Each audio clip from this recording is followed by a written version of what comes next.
Good morning everyone, this is Kundan sir और आज हम लोग बात करेंगे highly useful rules of English grammar. आज एक बहुत ही इंपॉर्टेंट रूल मैं आपके सामने प्रस्तुत कर रहा हूं जो इस तरह से है कि अगर सेंटेंस में सेंटेंस का एक clause if, when, until, unless, before, after, as soon as से शुरू होता है या फिर सेंटेंस के क्लॉज में इन वर्ड में से कोई एक वर्ड लगा हुआ है तो उस सेंटेंस को होना चाहिए प्रेजेंट इंडेफिनिट टेंस में। किसमें? तो प्रेजेंट इंडेफिनिट टेंस में। और अगला जो क्लॉज होगा वो होगा subject plus present model. Present model कहने का मतलब कि यहाँ पे शैल हो सकता है, विल हो सकता है, मे हो सकता है, कैन हो सकता है, उसके बाद V1 प्लस अदर वर्ड। तो ध्यान दीजिएगा, तो जिस क्लॉज में if, when, until, unless, before, after, as soon as है उसको होना चाहिए प्रेजेंट इंडेफिनिट में। हाँ, एक और बात कि अगर सेंटेंस में अनटिल और अनलेस लगा हुआ है तो अनटिल अनलेस अपने आप में नेगेटिव वर्ड है। तो अगर किसी सेंटेंस का शुरुआत अनटिल या अनलेस से हो रहा है तो उसको अलग से नेगेटिव बनाने की जरूरत नहीं है, यानी कि नोट लगाने की जरूरत नहीं है, ये अपने आप में नेगेटिव है। आइए देखते हैं, एग्जांपल से समझने का कोशिश करते हैं। यहाँ पे कुछ एग्जांपल्स दिए हुए हैं जिनमें कुछ गलतियां हैं, उन्हीं गलतियों को सुधारना है। तो आइए देखते हैं। सेंटेंस कह रहा है सेंटेंस का एक क्लॉज ये है और एक क्लॉज ये है, ये दोनों क्लॉज को बनाया गया है। तो देखें कि इस सेंटेंस में कहां पे गलती किया गया है। सेंटेंस कह रहा है कि if he will go to Delhi he will see the Red Fort. तो ध्यान दीजिएगा, इस सेंटेंस का शुरुआत हुआ है इफ से।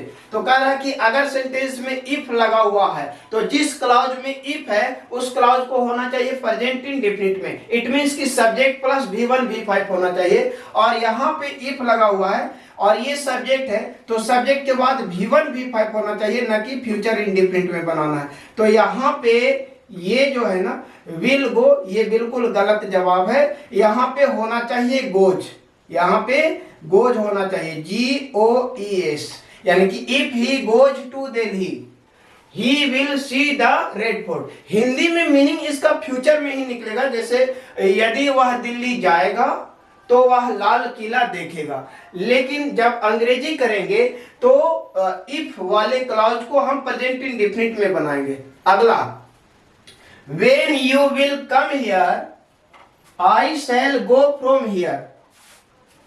when, अब इस क्लॉज में देखें कि इस क्लॉज में शुरुआत में when आया है तो when आया है तो when वाला क्लॉज को होना चाहिए प्रेजेंट इंडेफिनिट में। तो प्रेजेंट इंडेफिनिट में बनाने के लिए will come की जरूरत नहीं है, when you will come नहीं, बिल्कुल गलत है। यहाँ पे केवल come होगा, यू के अकॉर्डिंग V1 का प्रयोग करेंगे। When you come here, I shall go from here। जब तुम यहाँ आओगे मैं यहाँ से चला जाऊंगा। अगला sentence, I shall go before the sun will set। अब ध्यान दीजिएगा, इस सेंटेंस ये वाला जो क्लॉज है ये क्लॉज फ्यूचर इंडेफिनिट में है और ये वाला जो क्लॉज है ये भी फ्यूचर इंडेफिनिट में बनाया गया है और ये दोनों क्लॉज को बिफोर से कनेक्ट किया गया है।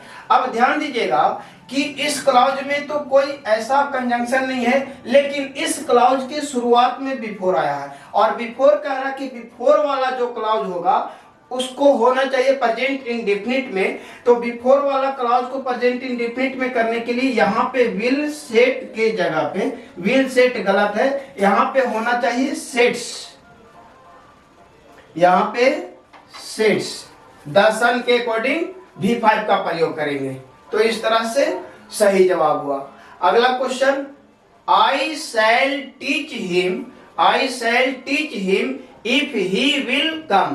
ध्यान दीजिएगा, ये जो कंजंक्शन है ये इंटरचेंज हो सकता है। कभी क्या होगा कि ये वाला क्लॉज शुरू में आ जाएगा और ये वाला क्लॉज इधर आ जाएगा, तो इसको इंटरचेंज किया जा सकता है, लेकिन रूल वही रहेगा। रूल बस आपको ये याद रखना है कि अगर किसी सेंटेंस के शुरुआत में if, when, until, unless, before, after, as soon as आता है तो उस क्लॉज को प्रेजेंट इंडेफिनिट में बनाना है।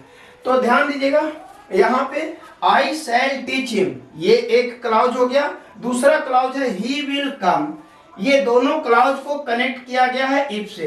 तो इफ वाला जो क्लॉज है उसको होना चाहिए प्रेजेंट इंडेफिनिट में, तो यहाँ पे विल कम नहीं होना चाहिए।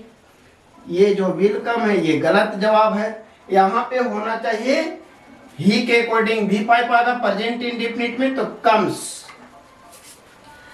Next, unless he doesn't work hard he won't pass. तो ध्यान दीजिएगा, इस क्लाउज में शुरुआत में अनलेस आया है, और मैंने अभी बताया कि अनलेस अपने आप में नेगेटिव वर्ड है, तो इसको अलग से नेगेटिव बनाने की जरूरत नहीं है। इसका मतलब ये हो गया कि यहाँ पे डजंट का प्रयोग बिल्कुल गलत है, यहाँ पे डजंट का प्रयोग नहीं होना चाहिए।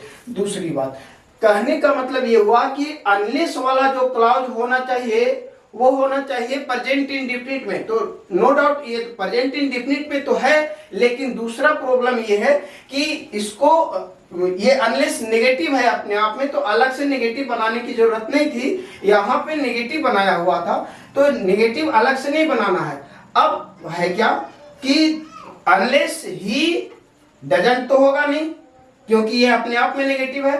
वर्क हार्ड, अब ही के अकॉर्डिंग यहाँ पे V1 नहीं बल्कि V5 आना चाहिए, तो यहाँ एक और गलती है, यहाँ वर्क के जगह पे होना चाहिए works. Unless he works hard he won't pass, मतलब जब तक वह कठिन परिश्रम नहीं करेगा वह पास नहीं करेगा। तो इस तरह से इस रूल को आप लोग बेहतर ढंग से याद कर लीजिएगा, ताकि यहां से अगर एग्जाम में क्वेश्चन पूछा जाए तो ध्यान दीजिएगा, इसका हिंदी क्या होता है ये जानने की जरूरत नहीं है। अगर आप जानते हैं इसका हिंदी या फिर इस तरह के ट्रांसलेशन पढ़ते हैं तो और अच्छी बात है, लेकिन अगर आप नहीं पढ़े हैं या फिर आपके पास इस तरह की जानकारी की कमी है और इस तरह का क्वेश्चन अगर एग्जाम में पूछ दिया तो आप आसानी से इस ट्रिक के सहारे हर क्वेश्चन को बना सकते हैं। फिर मिलेंगे, तब तक के लिए बहुत बहुत धन्यवाद। Thank you so much, have a nice day. जय हिंद।